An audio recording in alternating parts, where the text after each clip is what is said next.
person at my work who, she was like, I look tired. I look old. I look like I'm 27. And I was like, hey, how old are you? She said 21. I'm like, I'm turning 27 this year. No. Like, I was ma'am. listening to the radio this morning, and what was I? I'm not gonna remember. Anyways, I was listening to the radio this morning, and they were talking about, like, there was a TikTok going viral apparently that, like, names like Erica and Ashley and Amanda are all old people names now because the kids, that's no all one's their naming teachers. their kids. No, yeah, that's their teachers' name. So their teachers are 30, so their teachers are old. Oh no. Yeah. Yeah. You probably have an old person's name. Okay. Great. Hi, welcome back to the Music Lens podcast with me, Alex Allegra. And Katie Fee. Do you question life now? Yeah. I told her, though, I was like, I'm turning 27 this year. And she's like, drop your skincare routine because you don't look like it. I'm like, I don't have one. I was like, yours is probably just genetics, because... Yeah, I don't know. Yeah. Also, I have, like, eczema or something going on my face. So I was like, I don't think you want my skincare routine because something's not working. So. You also don't wear makeup. Yeah. You've never really worn makeup. I don't really wear makeup that much. Like, lipstick, if anything. That's about it. And that's only occasionally. So yeah. It has to be a genes thing. Because, like, underneath all this, the reason I started wearing makeup was because I don't have the genes to pull off a clean face. So we wear makeup. Plus, I just like makeup. Yeah. I think it's fun. Yeah. It's expensive, though. I like to... Oh, yeah. So I'm kind of glad I don't, because time and money. With everything that, like, prices of, like, it's... the bottle of foundation I used to buy for, like, $20, that was, like... I buy Bare Minerals so that it's nice to my face. My skin's nice. It's nice. It, like, helps protect, you know. It has kind. SPF in it. Like, it's good. And it was, like, still, like, cheaper end of expensive luxury makeup. And now it's $40 for a bottle of foundation. Mm-hmm. So, and everything is like that. Blush, foundation, powder. Everything. And I have to get one of everything, so. Yeah. Save money by not doing makeup. That's what I do, I guess. Yeah, but there's drawbacks to that, too. Yeah. Stage makeup is a thing, so. Yeah, it's fine. It'll be all right. My thought's gone. I know, I like kind of remember what I was going to say at the end of last episode, and it had something to do with, like... You're still thinking on it? Yeah, well, it's bugging me. Why can't I remember? It's in there. It just needs to come out. You need to remember, and then you need to go in how I said, like, oh, just do Editor Alex and, like, add it into that episode. Instead, do it Editor Alex here. I remember in next week's episode, so watch that one too, please. Well, the thing is, my ADHD has just been, like, it took me forever to sign. I said to my boyfriend, I said, the dog signed up for daycare tomorrow, and I was going to do it then. And every time I would go into the bathroom to start, I was like, I'm going to go take a shower really fast. But then I was like, oh, I'm going to remember to do doggy daycare before I hop in. And then I'd get into the bathroom and be like, what was I doing? And then I'd go out, and then something else would bother me, and then I'd be like, oh yeah, I was supposed to do doggy daycare. Like, all day. It's been like that, so I think I need to switch my medications is the problem. I feel that. My schedule's about to get changed, so we'll see how I feel adjusting to having an earlier morning every day. And it's not just an earlier morning, it's the fact that I will have to be driving when everyone else is driving, meaning it is a longer commute, and driving home at the same time too. So it's like gonna be like an hour drive both ways, where it's usually like 35 to 45 minutes. So okay then. Get out my trusty phone here. I was like, you don't have your phone out. I'm like, we talked about this. You're doing an episode. No, I know. So originally our plan was to do so we've done a lot of history stuff. Okay, Mr. Pillow, you're not in this. I'm sorry. Anyways, so we've done a lot of history stuff lately, but we were going to do another, like, educational tutorial type thing with producing and expand upon that. And I'm happy that this came up in conversation, and then I wanted to do an episode on it because I just feel like that would have been a lot anyways, to do 2 history episodes and then part of our series. Plus the fact that we just did a producer episode not too long ago. Right. And we're starting to, like, go through our, like, archives of things. And I'm, like, afraid that we were going to be like, what do we do now? So now we still have plenty of content for you. I don't know. Every time I do like an episode where I'm like researching of like, okay, like with the production one, because we did producers first, and then I was like, oh, production can be a whole separate episode. And I think that happened with how labels pay artists too. Eventually we'll do like a contract episode. So I think every time we do a research episode, we come up with some sort of subtopic. Yeah. You know what would be fun for the producer episode is if we like got on like GarageBand or what's it called? Logic. Yeah. And like created a song live, like potentially. I don't know how that'll work, but we'll see. Anywho. I'm like, we're already using it to record the pod, but I guess we could like use my laptop then. We have multiple resources. Yeah, and I have Logic, so. Oh my god, if I don't stop yawning, I swear. It's okay. You go to bed after this. No, I'm going to make banana bread after this. Okay. She's making banana bread after this, people. I would also like to point out the fact that every time I open up my Google Drive to look at anything, because we wrote a song with our friend the other day, and the stupid ducks are still just on my screen. They're geese. I'm sorry. No, they're ducks. They're geese. Okay, the geese are on my screen, and there's a picture of Pennywise, so every time I open it... We had a debate of if geese have teeth. They do not, but there's like little sharp thingies on their beaks. They have like hard parts of their bills. But they don't have teeth.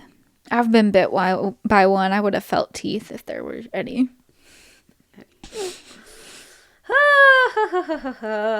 Okay, so Katie, what happened that made you think of this? That made me think of this topic. Oh, Let's give credit where credit is. I overheard someone talking at work, and they're like explaining the listening room to people.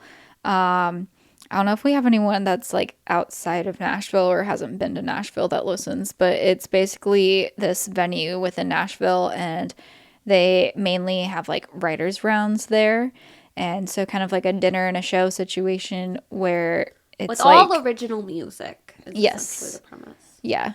But they have like breakfast, lunch, dinner. They have shows all the time there, and depending on the day of the week, and they'll have writers' rounds. And so the guy was explaining the listening room and also just explaining what writers' rounds are and how it's like these songwriters. It's somewhat unique to Nashville. Yeah. The concept of a writer's round, like these types of shows aren't really outside of Nashville. And I know a couple people that have tried, and it's something I would love to do, is do like a bringing Nashville to you type tour, and it be a writer's round in a group of people that all travel and do these kinds of shows. But the hard part about it is getting that draw, because it's so new to other people that it doesn't connect with them. So budgeting too, of like being able to because of trying to find a draw, it's like you can't really get that big of venues to book you for that, and smaller venues don't have the budget to like accommodate to pay enough to 3 or 4 people to pay for their travel, let alone like pay them to like have some sort of income on top of paying for the expenses. Well, fun fact though in general is that I reposted today when we're recording this, I reposted on my story an artist going into the breakdown of costs for touring, and how these days, unless you're like top tier signed artist, you're losing money more often than you are making any. Like, you're happy if you break even really playing shows anymore, because of how expensive things have gotten and how hard it is to build that following. And that just sucks, because also what you're taught in the industry is that all the money is in touring. Right. But that money is literally just cutting even. So if like it's supposed to then be like this passion project, but you're also trying to put food on the table at the same time. Yeah. So because you can't just like tough. You can't just break even every time of like, okay, I got my travel expenses covered, because you also still have to pay your bills when you get home to keep the electricity on and all that. So yeah, but because of the fact that, you know, there's so many expenses with travel and sleeping and driving and flights and then merch on top of that, it's selling tickets is not cutting it anymore. Yeah. And so it's just tough all the way around. But anyways, I digress. So yeah, discovering the listening room, discovering what talking about songwriters and how it's these people who write the songs for artists or whatever, and the guy called them ghostwriters, and I kind of got offended because I'm like, I think of ghostwriters as like these authors in the like literary realm of like they're writing books and they're the ones who are actually writing it, but then someone else is getting credit and they don't actually get credit for it. But songwriters do and should get credit for their work. So I was like, no, like these people, like Luke Bryan doesn't get credit for all these songs, even if he's not a writer on them. Even though people still don't necessarily realize that other people write artist songs, but no, songwriters should get credit for them. Yeah, so basically what sparked that in me was the fact that I was like using the wrong terminology. Mm-hmm. Yeah. Not that ghostwriting, it's become a very taboo thing, and so I have a bunch of research about it.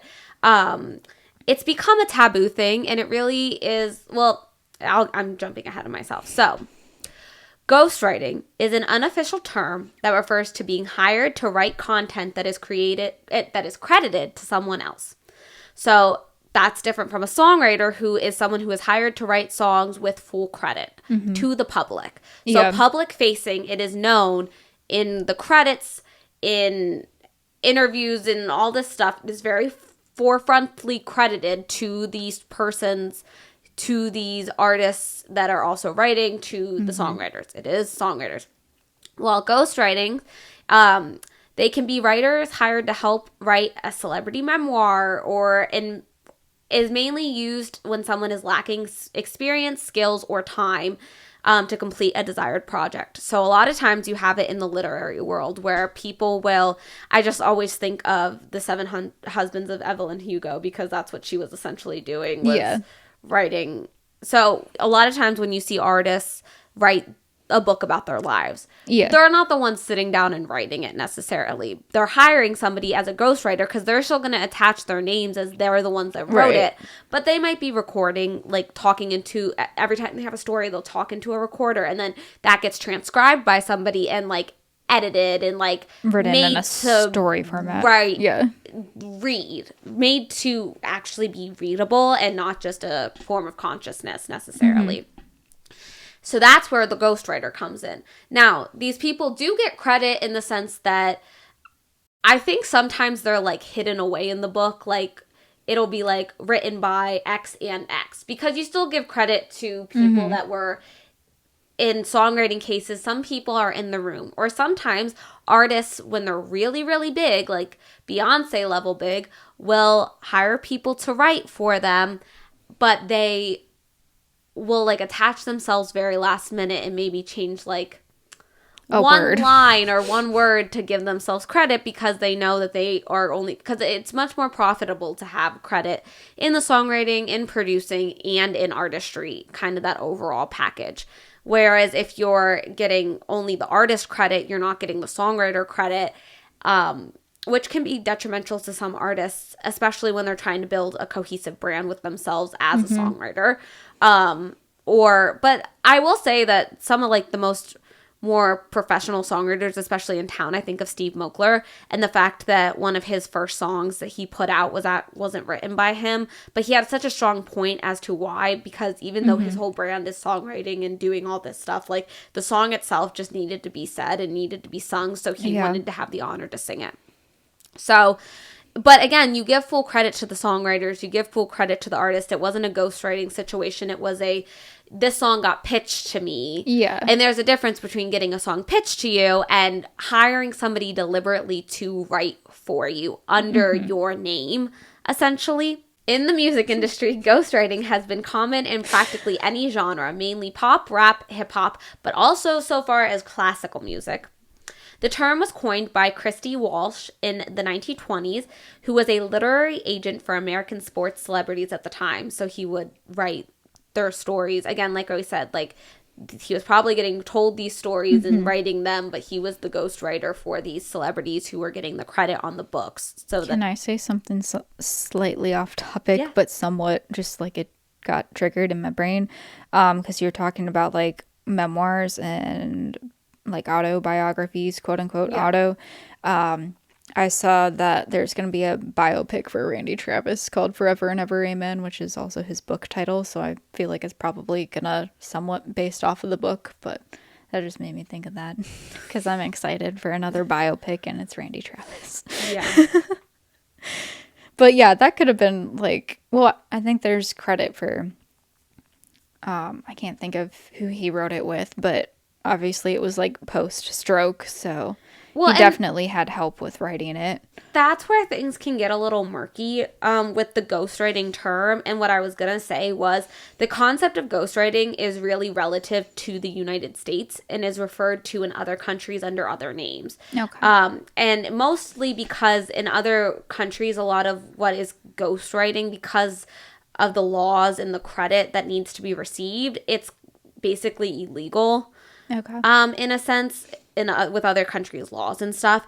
And people in the U.S. kind of get away with it because of just our laws. And again, it all comes down to it kind of being a work for hire, which we also have a term as in the United States as well. Yeah. But ghostwriting is essentially work for hire. It's just become this taboo thing, like I said, because especially in the rap genre, where the whole point of an artist's message is the words that they are singing in their songs.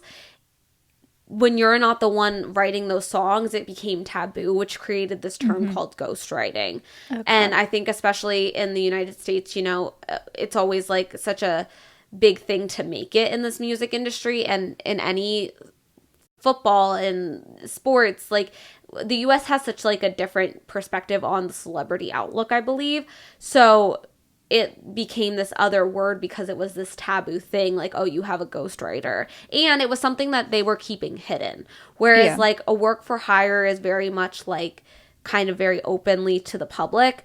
And songwriting is as well. So when you're not the one that you're going to claim that you are the one writing songs. And I know in Belmont, we talked about that a lot too, of like with the one word people that like a lot of our professors had written with, because out in LA, things are just why you have 5 names on a song is not because all those 5 people really wrote it. It's probably because 2 people actually wrote those songs and then the rest were just like part of the team or kind of there in the room, and they all needed the credit because they're the boys or the girls, or you know, like that's kind of what happened. So but ghostwriting goes all the way back to the earliest forms were found in Mesopotamia, when scribes became an integral part of ancient civilizations. Scribes would keep their identities anonymous for no particular reason and help the most powerful people. They also used to write speeches and diplomatic pieces. Back to Egyptian times and all of that stuff, when big speeches were made, a lot of times they were used by ghostwriters. And like I said, it wasn't really known why they were kept a secret, but they were definitely known to have money and never go hungry because they were working for some of the most powerful people in the country. Probably a little bit of privacy and protection from themselves too.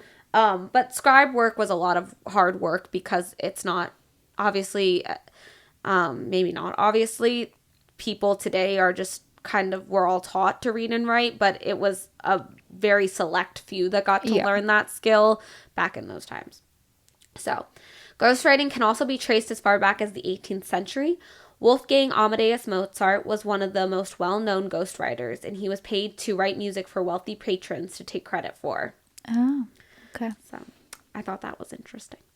A key to ghostwriting is that there's a level of misinformation about a specific content piece of work that aims to benefit someone, either their reputation, credibility, or work balance, or all 3 of them.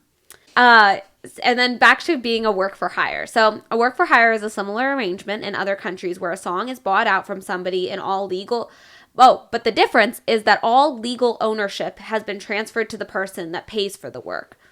And this is different because a ghostwriter never really owned their work in the first place. Like, they knew it, and has to go with work for hires as well. Like, yes, you get the credit, but like profits, it's normally you're kind of bought out for that. So you get a sum money at the beginning, and then you don't make any residual profits off of that, which is different in songwriting and such because you normally get it. And I know a lot of producers, especially in the lower scale of things, will do it as a work for hire for you, and you own all the rights to the song after you get it, and you can do whatever, and you don't have to worry about giving them residuals. But when you get up to higher producer levels and like you have your producer, it works off of a point system. Yeah. And you have so many points, so like you give like 1 point to your manager, 1 point to this person, 1 person to your 1 point to your producer. And it's basically a division of your total sum of income, and that's all worked out through percentages and points, and it gets a little complicated. So that might be a whole other deep dive, because I remember it was a whole class one day. So I just think of like film too, of like, I guess there's options. I can't remember exactly who it was, but I remember taking an American film history class in high school and talking about Star Wars, and it wasn't George Lucas. It was like an actor or someone in it that I think had the option of getting like one payment for the film versus royalties. Oh. I think they went with royalties, which was a good bet because obviously they get percentage for everything with the whole franchise. So that's a lot with all the merch and all the things that have blown off of that. But yeah, I don't know. I thought of that for work for hire. You kind of just get paid once versus like getting any type of income that gets, or profits that get made off of that work after the fact. Right. So, benefits to ghostwriting.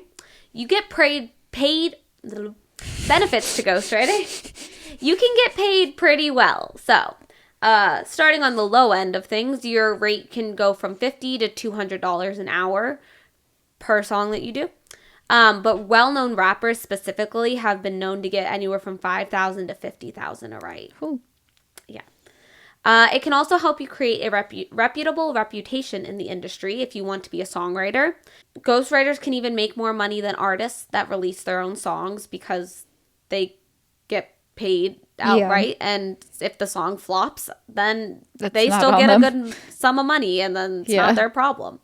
And you can literally work wherever you want. You don't have to be in a writing session with anyone necessarily. All you need is something to write with and a way to send in your demo for the artist to sing and produce after that. But you get paid, and you could be anywhere you want. You could telephone in. Like, you don't have to be anywhere. You can do whatever you want.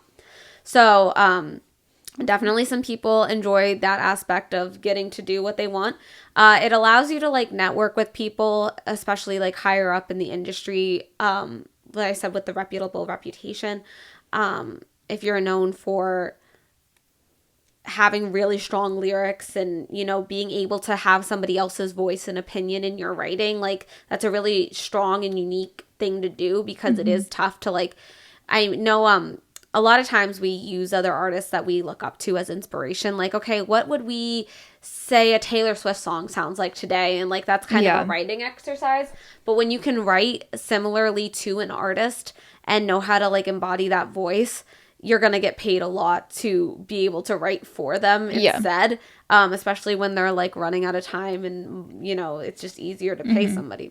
But like I said, this comes with drawbacks as well. So disadvantages is, if you want to become an artist, it's not really recommended that you ghostwrite, because you lose a lot of that reputation. Whereas on the songwriter front, it's really good because you're a really good lyricist or a really good songwriter. Yeah. But on the artist side, it looks very disingenuous and can really not help build the artistic vision that you have. Or hiring ghostwriters, which we'll talk about later. In a little bit, but it cannot be the greatest thing as just having songwriters write a song and get it pitched to you. And that's also where, I'm getting ahead of myself. Okay. It can wear on your mental health, especially if the song becomes a big hit and you were paid up front a sum amount and then it makes millions and millions after the fact. That can be a little draining that you didn't stick out and have credit down the road and get your royalties for it. And it can also be challenging to meet the demands of somebody. Challenging to meet the demands that someone has on the writing, because not only are you representing that artist, but then that artist is going to their managers and producers and everybody and publishers. And we've talked about how publishers, if you have a publishing deal, you have to turn in a song. And if the song doesn't meet the standards and qualities that you have within like why they signed you, it doesn't count for a song. And then they're out that money too. And so, like I said, it just can be challenging to have a product that's worthy of somebody else's voice, which is that real key to it. So how do you become a ghostwriter? Work on your writing skills. Get really good at writing good lyrics, having different opinions, being able to work as in other people's minds, essentially. It's similar to if you want to be a content creator and a copywriter for other artists, getting that voice perspective as a brand or an artist, because spoiler alert, not all of your artists are actually posting for themselves on a very regular basis. I have posted as probably some of your favorite artists and you'd never know. And I'm not even lying. I have, and I will keep that a secret because I have an NDA. But, just know it's not all transparent. Now, some people love to be on social media and love to be online, and there's definitely, with TikTok as that forward-facing thing, there has to be some genuineness and like you're holding the phone to it. And especially when like you see concert videos and stuff of people on stage, like they're holding their own phone a lot of times. So, well, kind of depends. But and I think of people like Tiger Lily Gold, where like they were signed with the intent to do their own social media because they wanted to do it because they know they're good at it. Priscilla Block was that way too. Yeah, and then they get to control their own narrative of what's being seen. Create your own online presence. Again, set your own parameters as to what you are going to do and creating that presence online for your own music, and then it will translate to getting other work for hire type situations and doing that. Networking. Obviously networking is big in any field of this industry that you're going to go into, but doing that and then putting in the work, and just staying focused on your task. Again, this is a job then essentially. And while it is fun and creative, it's your job to produce a quality product, and you're not getting paid just to write the most random song ever. And because of this like secrecy kind of element to it, you have to really know what you're doing and know how to deliver. So some examples of ghostwriting. In 2015, Drake was alleged by his American counterpart, Meek Mill, that he used ghostwriters during his songwriting session for the song RICO. And the controversy has resurfaced with other artists coming to support Mills. And this also is what led into Kendrick and Drake's beef as well about him using ghostwriters. So it's kind of no secret that he does, but he still kind of tries to deny it a lot of times, which is what happens. And then Martin Garrix, who is a Dutch DJ, has been a self-admitted ghost producer for other artists, which eventually got him signed to a deal with Spinnin' Records. So he would produce for people that said that they were producing, and they probably weren't really producing.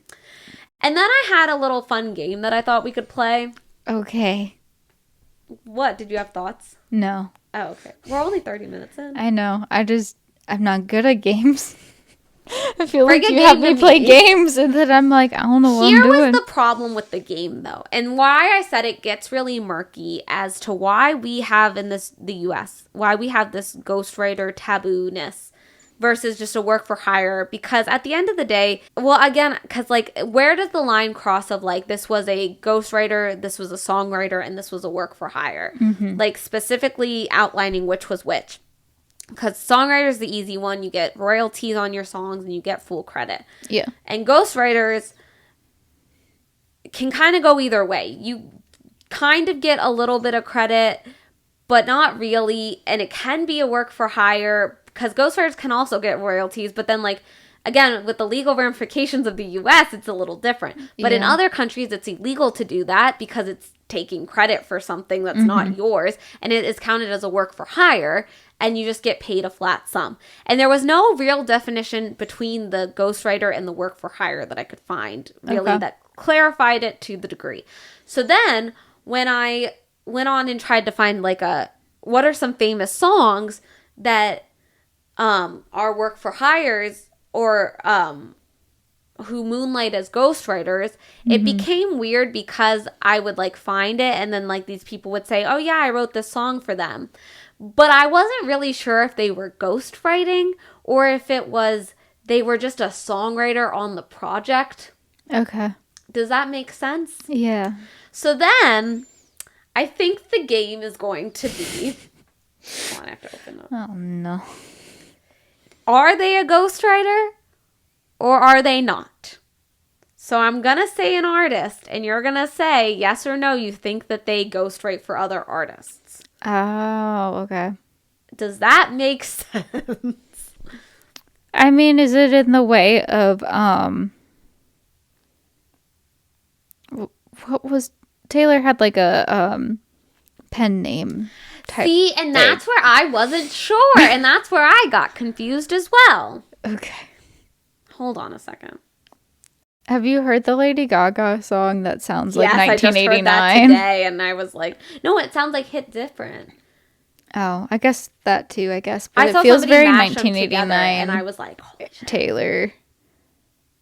So, I don't know. But I think it's been like discredited as far as like people are like, oh, Taylor's background vocals on this song. But I don't think she is. So basically a ghostwriter is somebody who creates content without receiving public credit. Okay. Essentially writing for somebody else who will be named as the author. While work for hire is a legal term where the copyright of a created work belongs entirely to the commissioning party. So things like jingles and stuff are normally works for hire because like Ford owns whatever song you create. You own nothing of it. You will get no credit for it. You will get no copyright for it. Whereas ghostwriting, I think essentially it could be a work for hire situation, but it can also be you're a songwriter on it, but you will get no credit for it. Okay. See, it's a little tricky. It says a ghostwriter typically has limited creative control while the client's vision and following the client's vision and guidelines closely, while a work for hire creator may have more creative input depending on the specifics of the contract. Okay.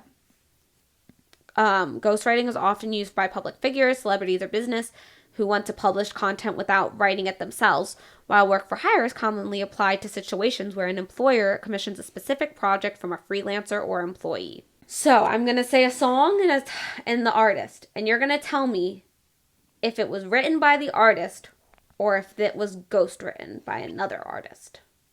Okay? Okay. So there's none of the songs on here are just like outside cuts. See? That's where it's tricky. I'm going to say no because that's not what this article says. Okay. So, Kelly Clarkson's hit, Miss Independent. Ghostwritten? Correct! Okay. I was like, she's... by Christina Aguilera. Because that was like was that pretty fresh off Idol when she was doing that? Mm-hmm. Okay. Because I don't know necessarily now, but like back then I feel like Idol was a lot of people who like wanted to be singers but didn't necessarily think about the songwriting part of it. Yeah. And like now because it's more of a conscious thing. But I think Taylor Swift broke the mold that like now you kind of have to be a songwriter in order to do anything in this industry. People will like audition now with original songs and stuff, so like it's more common now for people to audition for those shows and be a songwriter, not just a singer. So I'm sure she's written more now, but when she was fresh off Idol, I'm like people probably ghost wrote for her just to kind of get her career going after the show. Yeah, well, I just think about the fact that like, I feel like in today's it's also like there's been a number of things I think that have changed and why you have to kind of be a songwriter too is one, you get a lot more respect when you're singing your own songs than you are just singing a bunch of covers. Mm-hmm. Being in Nashville, especially in the writers round being a big thing around here to get anywhere, honestly, because you either do the Broadway route, which is all covers, and you maybe hope somebody discovers you somehow, but then they're going to want to hear your original music. Like, that's what they all come back to, because that's where your identity is, and that's what's drawing in people these days is an identity and a sense of growing with somebody, and not just, oh my gosh, they have a pretty voice. And that's, I think, why shows like that are starting to fade a lot more too, because it's no longer just like the can we make you a superstar kind of outlook on things. It's now like, do we stand behind this person's vision, and because we can really see kind of everything about them online. How do we feel about people coming to writers rounds and then they're like, I didn't write this one, but I'm cutting it, and then like sing a song that's not even one they wrote, even if it's a writer's round? See, that's the thing, and I was wondering about that, because like, what if it's the song that they just released that day? Like, I feel like that's a little different. Because they want to like promote it, but it's like, I feel like you have to have had a hand in writing it to play it at a writer's round, because that's the whole point of it, is showing off what you've written. So that's interesting. Leave a comment about that. I'd love to know people's opinions on that. I've seen a couple people do that. I'm like, what are you? That's better than people just like singing songs for no real reason. Yeah. Because they don't have any other flat out material. Singing a cover and like acting like they wrote it. Yeah. We know if you wrote it or not. We know you didn't write Wagon Wheel, or that's just a random example of a popular song, but people have done that. So, with popular songs. What's the next one? Next one. The 1966 #1 hit, I'm a Believer, made famous by the Monkees.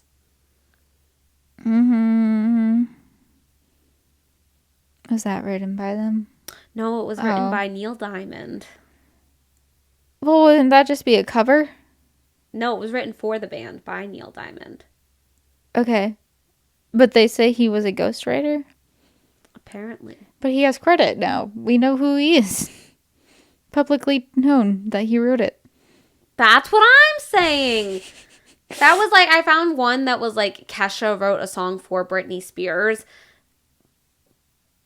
But these are the writers for hire. So I think it's more like but it says famous artists who moonlit as ghostwriters. Please, Please, Please by Sabrina Carpenter. I don't think that's ghostwritten. I think it's just... It is not. It is written by her. Okay. Yes. It is written by her and Amy Allen. Songwriter of the Year. Yes, it is. And Jack Antonoff. Oh. Jackie boy. Try by Pink. My stomach keeps making noises.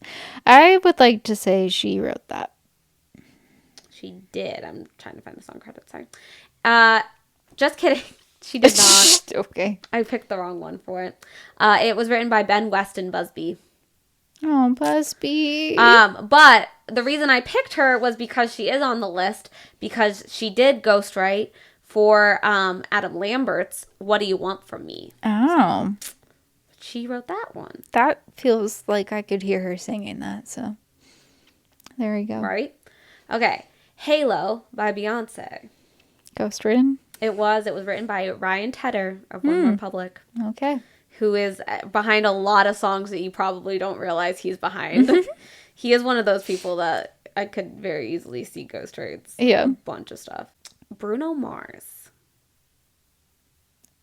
Is he a ghostwriter or not? Okay, I was like, are you going to tell me a song title here? Is he a ghostwriter?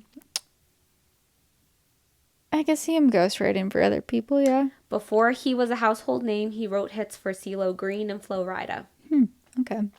So he has that funk duo thing now and stuff. So like Sonic. Yeah. So he has like other projects and stuff. So that feels right that he did other things too. I couldn't remember the name. Complicated by Avril Lavigne. Ghostwritten. She wrote it. She wrote with it. Lauren Christie, David I don't know how to say that. The Matrix, and Graham Edwards. Interesting that The Matrix also wrote that. Okay. Oh, he produced it as well. I wouldn't have guessed that. Billie Eilish, What Was I Made For? She wrote that. She did, with Phineas. I feel like that's too current to be ghostwritten, even though I'm sure that's still a thing now. But for some reason, I feel like there's less of it now because there's more artist-songwriters. Jay-Z, was he a ghostwriter or not? Yeah. He was. He wrote for Dr. Dre, for Snoop Dogg. He's written for a lot of people, actually, that you would never know. And last but not least, also in this article, it says that sometimes ghostwritings are just a way to pay dues. That's fair. In the industry. But that's where it gets like, is it ghostwriting or is it just songwriting before they became famous? Yeah, I'm like, is it like similar to people who do like Trisha Yearwood did demo singing before? Right. Or like they have Aretha Franklin's Respect was actually written by Otis Redding, but Otis I think also put out a version of it. So was it really ghostwriting or was it, or maybe he didn't, but like sometimes that's where I'm like, was the song pitched and they songwrited and they just kept their like because Kesha's was when she was already famous. So I'm like, did they just keep it a secret that she wrote it because she's famous and it was always pitched to her? Or, but I could also see that one being like they called Kesha and said, hey, do you want to write a song for Britney Spears? Yeah. But then again, is that ghostwriting necessarily? Or is it just like, hey, let's write a song for her today. Like, she needs a song. Do you want to come in and write? Yeah, I don't know. Because I wonder if, like, Dua Lipa for, like, the Barbie movie, because she wrote that. Like, they called her in to write that, but was that a work for hire? Or was that just her as a songwriter? I don't know. Okay, last one. You said last one last time. Love Yourself by Justin Bieber. Ghost. Yeah, this one's pretty famous. Ed Sheeran wrote that one. Oh, okay. And he sings it all the time. He's very vocal about writing it for him. But again, that was one I was like, I know he wrote it by himself and he just knew it wasn't his style. So did he pitch and yet he sings it all the time? Because it's a big song now. Okay. So was it just like he pitched it to that's just Justin a pitch Bieber thing. or did he ghostwrite it? I feel like it's a pitch and not a ghostwrite. So that was why it was hard to play this game. Is because I don't think the articles themselves even, because I was fact checking them and I was like, but is that really ghostwriting? Mm-hmm.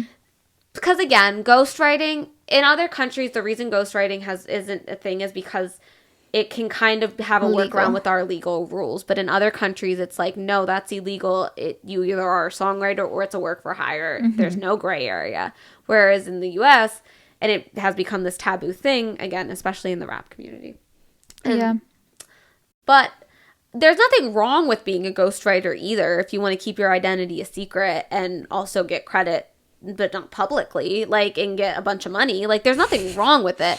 The reason I think I felt, like, offended was because he was saying that songwriters who publicly put themselves out there. It was just a matter of you're using the wrong terminology and it can come across in a way that is not sounds appropriate. Like, oh, these people actually wrote the songs, but like... But it's a very public and well-known thing that they didn't write the songs. Like, no artist wrote all their songs by themselves. No. Like, not even Taylor Swift. Mm-hmm. So... Yeah. So, I was like... I think she got called out for potentially being a ghostwriter, and that's why she did the whole Speak Now thing. Because they were she's not actually doing it. Liz Rose is doing it. She's just in the room, but she's not doing it. But even though Liz Rose is like, no, she would come with like pretty much completed songs, and we would just like edit. But then I think even with Speak Now, people still thought that she hired somebody as a ghostwriter just to do it all herself, and she just put the credit on it. Yeah. I don't understand why you would keep questioning her. It's also a little murky, at this point. I think, at this point, yeah, but that was back in the day. Yeah. I think it gets a little murky in the songwriting realm as well because it's not as simple as, like, the books. It's very easy to say, like, oh, this was a ghostwriter situation because on the front, smack dab of the book is not that person. But I think somewhere in the book, I'm sure it says privately, like, with help from, or like some little nod if it's not a flat out work for hire kind of a situation and they signed a bunch of NDAs and all this stuff. So if somebody else has more insight, feel free to let us know, because it is a bit of a murky topic and it's been a lot of controversy obviously with the Drake, and Drake has been the most in the know of the controversy of it, I feel like. So but yeah, let us know if you have more insight, because it is a little confusing how to differentiate between these things. So that could be in a comment, that could be in an email to themusiclenspodcast@gmail.com. And you could follow us on socials at The Music Lens Podcast. You can follow Alex at Alex Allegra Music on socials. And you can follow me at Katie Fee Music on all socials. And we will see you next time. Bye. Bye.